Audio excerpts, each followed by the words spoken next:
فرزند زہرا یہ حالات برے ہیں۔ کاشانہ بصیرت ایک ایسا مکمل یوٹیوب چینل جس پر محروم بصارت کے لیے بالخصوص اور تمام افراد کے لیے بالعموم سینکڑوں کی تعداد میں اسلامی کتب دستیاب ہیں۔ لہذا گزارش ہے کہ آپ اپنی ذمہ داری نبھاتے ہوئے کاشانہ بصیرت کو سبسکرائب کرنے کے ساتھ ساتھ بیل آئیکن کو پریس کیجئے تاکہ آپ علم کے حصول کے ساتھ ساتھ مذہب اہل بیت کی اشاعت میں بھی اہم کردار ادا کرتے رہیں۔ کاشانہ بصیرت۔ فرزند زہرا یہ حالات برے ہیں۔ بسم اللہ الرحمن الرحیم۔ السلام علیکم۔ یہ کتاب آپ کے لیے کاشانہ بصیرت کی یوٹیوب چینل کی جانب سے ریکارڈ کی جا رہی ہے۔ نام کتاب حیات القلوب، جلد دوم، تالیف علامہ مجلسی علیہ رحمہ۔ اب ہم کتاب کا پارٹ نمبر 44 پڑھیں گے۔ 23واں باب حضرت کا مابعوث بر رسالت ہونا اور کیفیت نزول وحی کا بیان کا بقیہ حصہ، صفحہ نمبر 425۔ شیخ تبریسی ابن طاؤس ابن شہر آشوب اور تمام محدثین خاصہ و عامہ نے متعدد طریق سے روایت کی ہے کہ جب آیت انذر عشیرتک الاقربین پارہ نمبر 19 آیت نمبر 214 سورہ شعراء نازل ہوئی اور اہل بیت کی قرأت کے مطابق ساتھی و راحتک منہم المخلصین بھی، یعنی اپنے قرابت دار اور مخلص لوگوں کو عذاب خدا سے ڈراؤ، تو حضرت نے امیر المومنین کو بلا کر فرمایا کہ ایک ساگ گندم کی روٹیاں اور ایک ران گوسفند کا اور ایک پیالہ دودھ کا انتظام کرو، اور عبد المطلب کی اولاد میں سے لوگوں کو دعوت دو کہ شعب ابی طالب میں حاضر ہو۔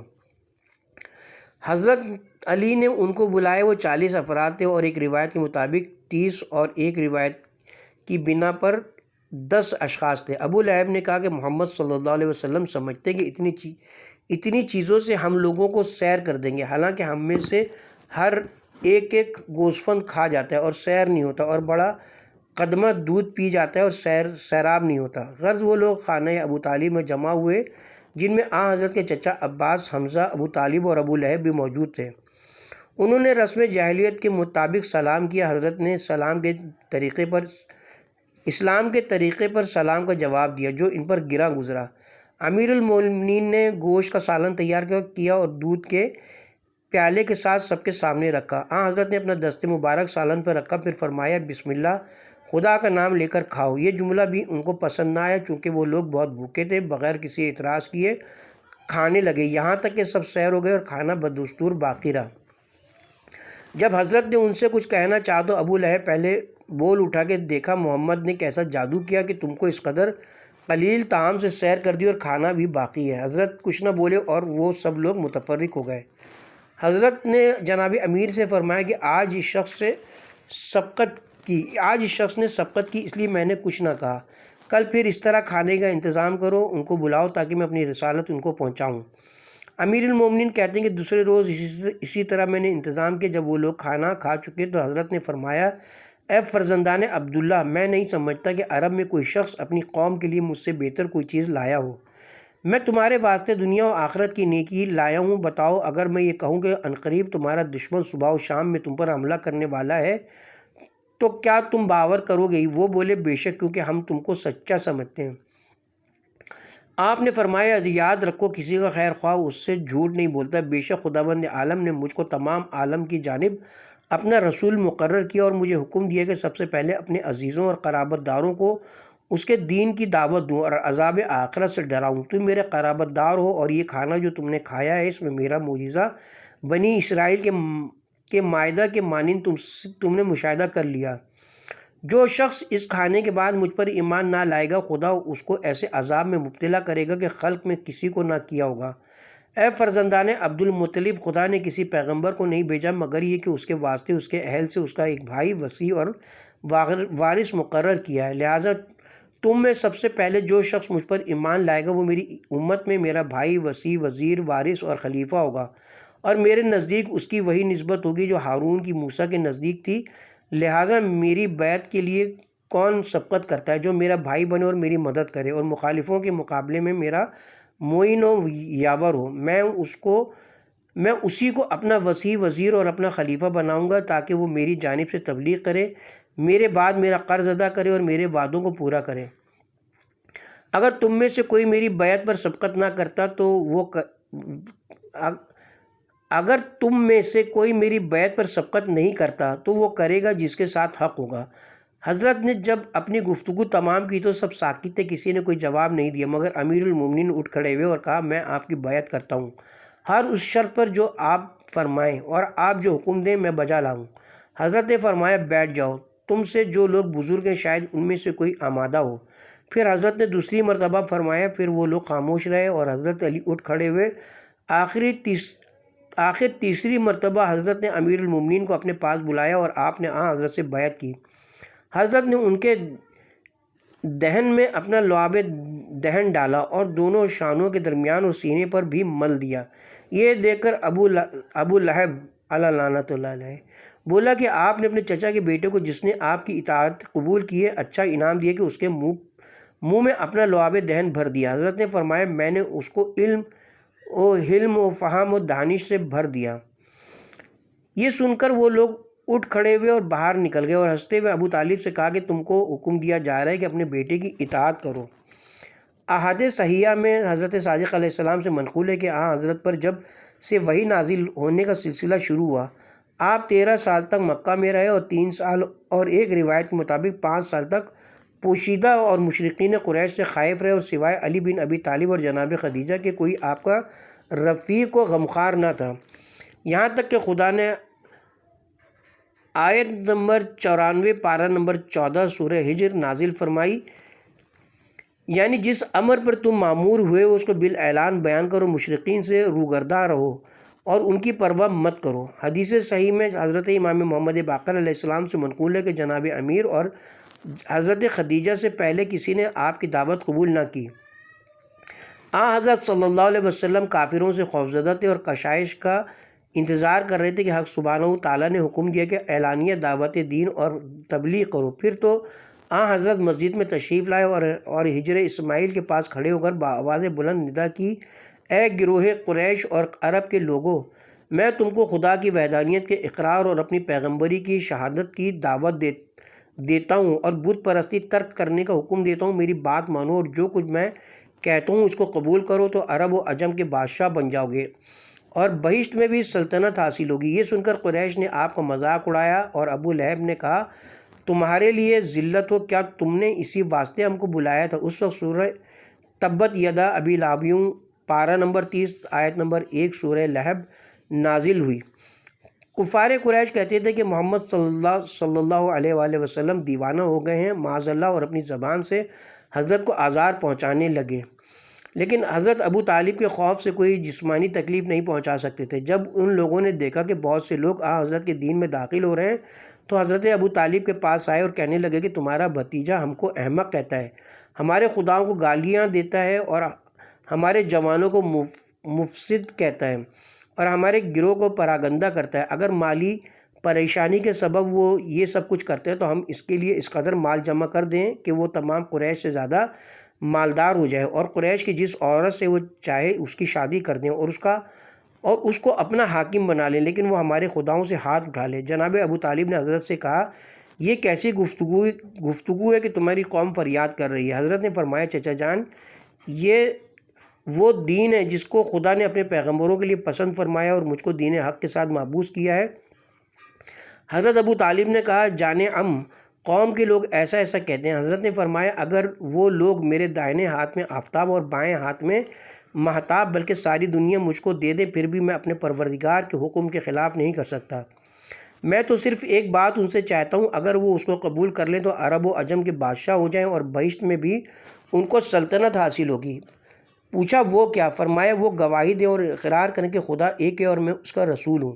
وہ لوگ بولے کہ ہم 360 خداؤں کو چھوڑ دیں اور ایک خدا کو پوجیں، یہ تو بہت ہی عجیب بات ہے۔ غرض چند روز کے بعد پھر وہ لوگ ابو طالب کے پاس آئے اور کہا کہ آپ بزرگ ہیں اور ہمارے سردار ہیں، آپ کے بھتیجے نے ہم کو پراگندہ کر دیا ہے، ہم اس کے عوض آپ کو عمارہ بن ولید کو دیتے ہیں جو بہت زیادہ خوبصورت اور قریش میں سب سے زیادہ نیک ہے، آپ اس کو فرزندی میں لے لیں اور محمد صلی اللہ علیہ وسلم کو ہمارے سپرد کر دیں تاکہ ہم اس کو قتل کر دیں۔ ابو طالب نے فرمایا تم نے کیا خوب انصاف کیا، میں اپنے بچوں کو تمہیں دے دوں کہ تم اس کو مار ڈالو اور غیر کے لڑکے کو لے کر پرورش کروں۔ عیاشی نے بسند معتبر امام محمد باقر علیہ السلام سے روایت کی ہے کہ جب مشرقین حضرت کی طرف سے گزرتے کپڑے سے اپنا چہرہ چھپا لیتے تھے تاکہ حضرت ان کو نہ دیکھیں، اس وقت خدا نے یہ آیت نازل فرمائی، پارہ نمبر 11 آیت نمبر 5 سورہ ہود۔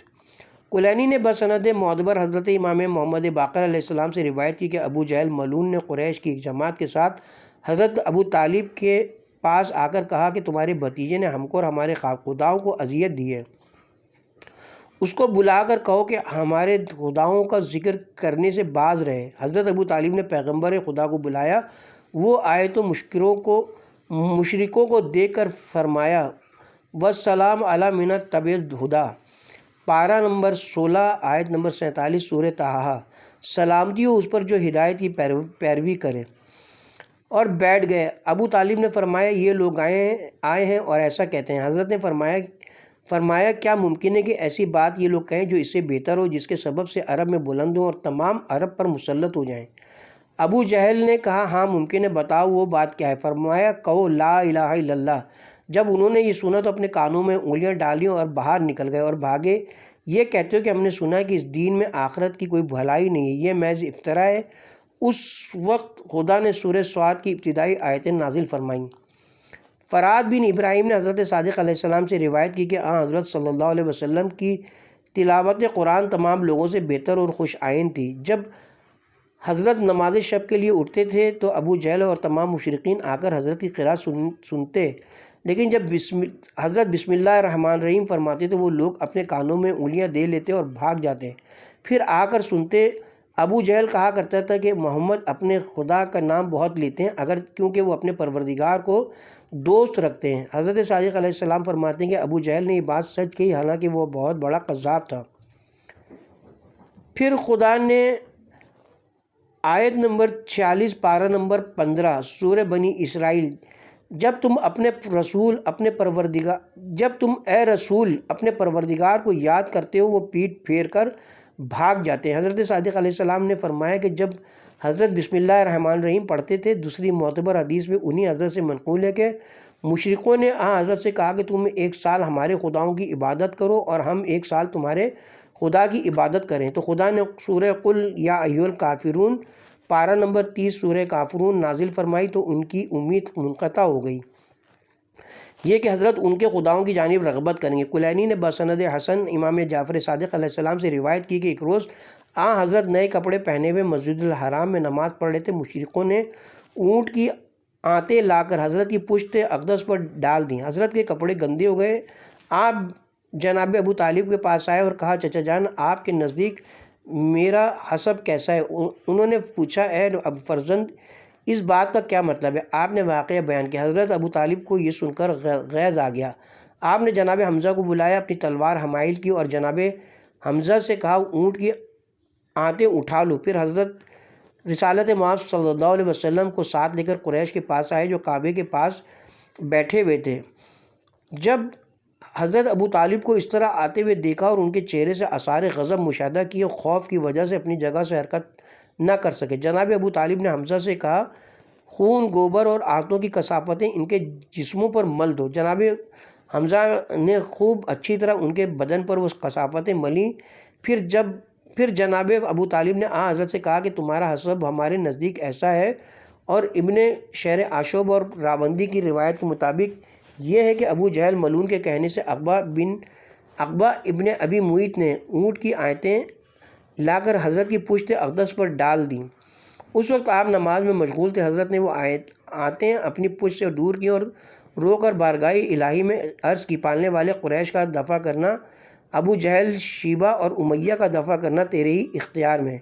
جناب عباس کہتے ہیں کہ خدا کی قسم جن لوگوں کا نام حضرت نے اس روز لے کر دعا کی تھی سب روز بدر قتل ہوئے۔ غرض جب عتبہ کی اس گستاخی کی خبر جناب حمزہ کو معلوم ہوئی، نہایت غضبناک ہوئے اور مسجد میں آئے ابو جہل کو دیکھا، اس کی کمان چھین کر اس کے سر پر ماری اور اس ملعون کو اٹھا کر زمین پر دے مارا۔ لوگ جمع ہو گئے اور جناب حمزہ سے اس ملعون کو چھڑایا اور کہنے لگے کہ شاید اے حمزہ آپ نے بھی محمد کا دین قبول کر لیا ہے۔ آپ نے فرمایا ہاں، اور غصے میں کلمہ شہادتین زبان پر جاری کیا۔ پھر حضرت کے پاس آئے، آپ نے آیات قرآنی کی ان کے سامنے تلاوت فرمائی اور اپنی صداقت ان پر ظاہر کی، تو جناب حمزہ نے 2 بار گواہی دی اور دین اسلام میں مستحکم و مضبوط ہو گئے۔ جناب ابو طالب شاد و مسرور ہوئے اور جناب حمزہ کی مدح میں چند اشعار نظم کیے۔ عیاشی نے بسند معتبر جناب امام محمد باقر اور امام جعفر صادق علیہم السلام سے روایت کی کہ جناب رسول خدا صلی اللہ علیہ وسلم نے اپنی قوم سے بہت اذیتیں اٹھائیں۔ ایک روز سجدے میں تھے کہ مشرکوں نے آپ کے اوپر بھیڑ کی اوجڑیاں ڈال دیں۔ جناب فاطمہ علیہم السلام تشریف لائیں، حضور ابھی سجدے ہی میں تھے، جناب معصومہ نے آپ کی پشت سے وہ نجاست دور کی۔ آخر خدا نے حضرت جو چاہتے تھے پورا کر دیا۔ جنگ بدر میں ایک گھوڑا بھی حضرت کے ساتھ سواری کے لیے نہ تھا، لیکن فتح مکہ کے دن 12,000 سوار حضرت کے گرد تھے اور ابو سفیان اور تمام مشرکین حضرت سے امان طلب کر رہے تھے۔ پھر حضرت کے بعد امیر المومنین کو منافقوں کے ہاتھوں آزار و بلائیں دیکھنا پڑیں، کیونکہ قوم میں کوئی ان کا مددگار نہ تھا۔ حمزہ احد میں اور جعفر جنگ موتا میں شہید ہو چکے تھے۔ شیخ تبریسی وغیرہ نے روایت کی کہ خباب کا بیان ہے کہ میں ایک مرتبہ حضرت کی خدمت میں حاضر ہوا۔ آپ کعبے کے سامنے بیٹھے ہوئے تھے۔ میں نے قریش کے مظالم کی شکایت کی اور عرض کی، یا رسول اللہ، آپ ہمارے واسطے دعا نہیں کرتے۔ یہ سن کر حضرت کے چہرے کا رنگ صدمے کے سبب متغیر ہو گیا۔ فرمایا، وہ مومنین جو تم سے پہلے گزر چکے ہیں ان میں سے بعض کو کلاڑیوں کے ٹکڑے ٹکڑے کیا گیا، بعض کے سروں پر آرا چلا گیا، ان لوگوں نے صبر کیا اور اپنے دین سے نہیں پھرے، لہٰذا تم بھی صبر کرو۔ یقیناً خداوند کریم اس دین کی تکمیل فرمائے گا اور اس دولت کو ایسا پائیدار قرار دے گا کہ اس دین کا ماننے والا تنہا کوہ صفا سے حضر موت تک سفر کرے گا اور سوائے خدا کے کسی سے نہ ڈرے گا۔ کلینی نے بسند صحیح حضرت صادق علیہ السلام سے روایت کی کہ جناب رسول خدا صلی اللہ علیہ وآلہ وسلم نے فرمایا کہ خدا نے مجھے لوگوں کی خاطرداری اور دلجوئی کا اور نماز واجب ادا کرنے کا حکم دیا، اور دوسری معتبر حدیث میں فرمایا کہ جبرائیل حضرت کے پاس آئے اور کہا، خداوند رحیم و کریم آپ کو سلام کہتا ہے اور فرماتا ہے کہ لوگوں کے ساتھ نرمی اور شفقت کرتے رہو۔ بس سند موثق حضرت امام محمد باقر اور امام جعفر صادق علیہ السلام سے روایت ہے کہ جب لوگوں نے حضرت کی تکذیب کی، خدا نے چاہا کہ حضرت کے انتقام کے لیے تمام اہل زمین کو سوائے امیر المومنین کے ہلاک کر دے۔ اس وقت جب کہ یہ آیت نازل فرمائی، آیت نمبر 54 پارہ نمبر 27 سورہ الذاریات، اے ہمارے حبیب، ان سے لاپرواہ ہو جاؤ، بے شک تم کو کوئی ملامت نہیں کر سکتا۔ پھر خدا نے مومنین پر رحم فرمایا اور حضرت سے خطاب فرمایا، پارہ نمبر 27 آیت نمبر 55 سورہ زاریات، ان کو نصیحت کیے جاؤ، بے شک نصیحت مومنین کو فائدہ پہنچاتی ہے۔ حدیث معتبر میں جناب حضرت صادق علیہ السلام سے روایت ہے کہ جب حضرت صلی اللہ علیہ وسلم کو خدا نے اظہار اسلام کا حکم دیا اور حضرت نے مسلمانوں کی قلت اور مشرکین کی کثرت مشاہدہ فرمائی تو غمگین ہوئے۔ اس وقت خدا نے جناب جبرائیل کو درخت سدرۃ المنتہا کی ایک پتی دے کر بھیجا اور حکم دیا کہ اس پتی سے حضرت اپنا سر دھوئیں۔ حضرت نے تعمیل حکم کی اور آپ کا رنج و غم زائل ہو گیا۔ علی بن ابراہیم نے روایت کی کہ جناب رسول خدا صلی اللہ علیہ وسلم فرماتے ہیں کہ خدا نے مجھ کو اس لیے معبود فرمایا ہے کہ تمام بادشاہان باطل کو قتل کر دوں اور اے مسلمانوں، ملک کو بادشاہی تمہارے لیے قرار دوں۔ تو ابو جہل نے حضرت کی حسد و عداوت کے سبب سے کہا کہ خدا بندہ محمد صلی اللہ علیہ وسلم جو کچھ کہتے ہیں اگر حق ہے اور تیری جانب سے تو ہمارے اوپر آسمان سے پتھر کی بارش کر یا ہمارے لیے کوئی عذاب دردناک بھیج۔ پھر کہا کہ ہم اور بنی ہاشم 2 گھوڑوں کے مانند تھے جو ایک ساتھ برابر دوڑتے تھے اور ایک دوسرے کے برابر کے مقابل تھے۔ اب ہم گوارا نہیں کر سکتے کہ وہ پیغمبری کا دعویٰ کریں اور ان میں کوئی پیغمبر ہو اور بنی مخزوم میں نہ ہو۔ پھر دعا کی، پالنے والے، ہم تجھ سے مغفرت چاہتے ہیں۔ تو خدا نے یہ آیت نازل فرمائی، پارہ نمبر 9 آیت نمبر 33 سورہ انفال، یعنی خدا ایسا نہیں کہ ان لوگوں پر عذاب نازل کرے، حالانکہ اے رسول تم ان میں موجود ہو، اور نہ خدا ایسا کہ ان پر عذاب کرے جب کہ وہ لوگ استغفار کرتے ہوں، کیونکہ ابو جہل لعین نے اس کے بعد آمرزش بھی طلب کی تھی۔ پھر جب حضرت صلی اللہ علیہ وسلم کو اذیتیں پہنچانے لگے اور آپ کو مکے سے نکال دیے تو خدا نے یہ آیت نازل فرمائی، پارہ نمبر 9 آیت نمبر 34 سورہ انفال، ان کو کیا ہو گیا کہ مومنین کو مسجد الحرام میں جانے سے منع کرتے ہیں، حالانکہ ان کو مسجد الحرام سے کوئی واسطہ نہیں، اور سوائے متقین کے مسجد الحرام میں جانے کا کسی کو حق نہیں، اور وہ رسول اور ان کے اصحاب ہیں۔ آخر خدا نے ان پر جنگ بدر میں عذاب نازل کیا اور وہ مارے گئے۔ ابن شہر عاشوب نے کثیر بن عامر سے روایت کی کہ ایک روز مکے میں ابتا کی جانب سے ایک سوار آیا جس کے پیچھے 70 اونٹ تھے جن پر ریشمی کپڑے لدے ہوئے تھے، اور ہر اونٹ پر ایک غلام حبشی سوار تھا۔ وہ سوار حضرت صلی اللہ علیہ وسلم کو پوچھ رہا تھا۔ لوگوں نے پوچھا کہ ان سے کیا کام ہے؟ اس نے کہا، میرے باپ نے وصیت کی کہ ان اونٹوں اور غلاموں کو ان کے حوالے کر دوں۔ یہ سن کر ابو البختر نے ابو جہل کی جانب اشارہ کیا اور کہا، جس کو تم تلاش کر رہے ہو وہ یہ ہیں۔ وہ ابو جہل کے پاس آیا اور حضرت کے جو اوصاف اس کو بتائے گئے اس نے نہ پائے تو کہا تم وہ نہیں ہو جس کو میں چاہتا ہوں، اور مکے میں گھومنے لگا یہاں تک کہ حضرت کے پاس پہنچ گیا اور ان اوصاف کے ذریعے پہچان لیا۔ حضرت کے ہاتھ پیروں کو چوما۔ حضرت نے فرمایا، تم ناجی ابن منظر ہو؟ اس نے کہا، ہاں یا رسول اللہ۔ فرمایا، وہ 17 اونٹ کہاں ہیں جن میں سے ہر ایک پر غلام حبشی سوار ہے اور وہ سب ریشمی کپڑے پہنے اور زری کمر ہیں؟ پھر حضرت نے ایک ایک کا نام بتایا۔ اس نے کہا، ہاں یا رسول اللہ، وہ سب حاضر ہیں، میں ان کو پیش کرنے کے لیے لایا ہوں۔ فرمایا، تمام مال میرے حوالے کرو، میں محمد صلی اللہ علیہ وسلم ہوں۔ اس نے سب اونٹ اور مال حضور کے سپرد کر دیے تو ابو جہل چلایا کہ اے آل غالب، اگر محمد کے مقابلے میں میری مدد نہ کرو گے تو میں تلوار سے اپنا پیٹ پھاڑ ڈالوں گا اور مر جاؤں گا۔ یہ تمام مال کعبے کا ہے اور محمد چاہتے ہیں کہ خود ان پر تصرف کریں۔ پھر وہ اپنے گھوڑے پر سوار ہوا اور اپنی تلوار نیام سے نکالی اور کعبے کی گلی گلی میں گھومتا رہا یہاں تک کہ اس کے ساتھ کئی ہزار اشخاص جمع ہو گئے۔ جب بنی ہاشم کو یہ خبر معلوم ہوئی، ابو طالب تمام اولاد عبد المطلب کو لے کر سوار ہوئے اور حضرت کے گرد جمع ہوئے۔ پھر ابو طالب ان کے پاس گئے اور پوچھا، تم لوگ محمد سے کیا چاہتے ہو؟ ابو جہل نے کہا، تمہارے برادر زادے نے ہم لوگوں کے ساتھ بڑی خیانت کی ہے۔ ان میں سے ایک خیانت یہ کہ کچھ مال لوگ کعبے کے لیے لائے تھے، اس لڑکے نے محمد نے ان لوگوں کو فریب دے کر اپنے دین میں شامل کر لیا اور تمام مال ان سے لے لیا۔ ابو طالب نے فرمایا کہ ٹھہر جائیں، جا کر محمد سے حقیقت حال معلوم کرتا ہوں۔ پھر حضرت کے پاس آ کر کہا کہ وہ سب مال ابو جہل کو دے دیں۔ حضرت نے فرمایا، ایک حبہ بھی اس کو نہ دوں گا۔ ابو طالب نے کہا، 10 اونٹ تم لے لو اور 7 اس کو دے دو۔ حضرت نے انکار کیا اور فرمایا، میں ان ہدیوں کو اونٹوں سمیت اس کے پاس لیے چلتا ہوں، اور وہ دونوں اونٹوں سے دریافت کریں جس کے بارے میں وہ اونٹ کہہ دیں اور گواہی دے دیں، یہ مال پھر اسی کا ہوگا۔ ابو طالب نے ابو جہل کے پاس جا کر حضرت کا ارشاد بیان کیا اور کہا، محمد نے تمہارے ساتھ انصاف کیا اور کہا ہے کہ کل صبح سورج نکلنے کے وقت تم لوگ مسجد میں جمع ہو اور اونٹوں کو تمام مال حاضر کیا جائے گا، اونٹ جس کی گواہی دیں وہ سب لے لے۔ یہ سن کر وہ سب واپس چلے گئے۔ دوسرے روز ابو جہل ملعون کعبے کے پاس آیا اور حبل کو سجدہ کیا اور سر اٹھا کر پورا حال اس سے بیان کیا اور کہا، اے حبل، ایسا کر دے کہ وہ اونٹ مجھ سے ہم کلام اور میرے واسطے گواہی دیں اور محمد صلی اللہ علیہ وسلم مجھ کو ملامت نہ کریں۔ میں تجھ کو 40 سال سے پوچھ رہا ہوں، اب تک تجھ سے کوئی حاجت میں نے طلب نہیں کی ہے۔ اگر آج تو میری یہ حاجت پوری کر دے گا تو میں تیرے لیے سفید موتی کا قبہ بنوا دوں گا اور تیرے دونوں ہاتھوں کے لیے سونے کے کڑے اور چاندی کے چھڑے جواہرات کا ایک تاج مہیا کروں گا۔ اسی اثنا میں جناب رسول خدا صلی اللہ علیہ وسلم تب بھی تشریف لائے اور اونٹ ماں سامان لائے گئے۔ ابو جہل نے فرمایا کہ تو اونٹوں سے سوال کر۔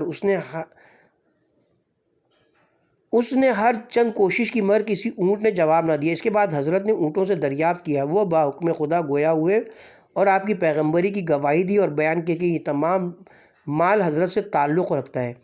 حضرت نے پھر ابو جہل سے کہا، اب دوبارہ پھر تو ان سے دریافت کر۔ اس نے اونٹوں سے پوچھا مگر کوئی جواب نہ ملا۔ پھر حضرت نے اونٹوں سے پوچھا، پھر ان سب نے گواہی دی۔ اس طرح 7 مرتبہ ہوا۔ آخر حضرت نے تمام مال اور اونٹ وغیرہ لے لیا اور ابو جہل ذلیل و رسوا ہو کر چلا گیا۔ بعض کتابوں میں تحریر ہے کہ جب خداوند عالم نے حضرت صلی اللہ علیہ وسلم کو مامور فرمایا کہ اعلانیہ قریش کو حق کی دعوت دیں، حضرت موسم حج میں جب کہ اطراف عالم سے لوگ مکے میں آتے ہیں، کوہ صفا پر جا کر کھڑے ہو گئے اور ان کو ندا دی کہ یا ایھا الناس، میں پروردگار عالمین کا رسول ہوں۔ یہ سن کر لوگ آپ کی جانب تعجب سے دیکھنے لگے اور آپ کی ہلاکت کے درپے ہوئے۔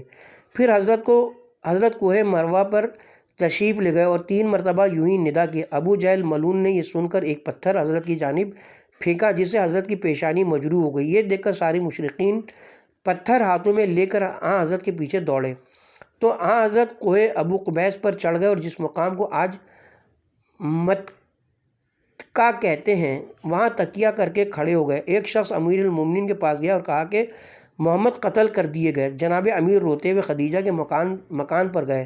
خدیجہ نے گھبرا کر پوچھا، یا علی کیا ہوا؟ جناب امیر نے فرمایا، مجھے کچھ نہیں معلوم مگر لوگ کہتے ہیں کہ مشرکین نے حضرت پر پتھر برسائے جس میں وہ چھپ گئے۔ مجھے کچھ کھانے اور پانی دو اور ساتھ چلو تاکہ آب و تام حضرت تک پہنچائیں۔ غرض وہ دونوں روانہ ہوئے۔ حضرت علی نے کہا، تم وادی کی جانب سے چلو اور میں پہاڑ پر چڑھتا ہوں۔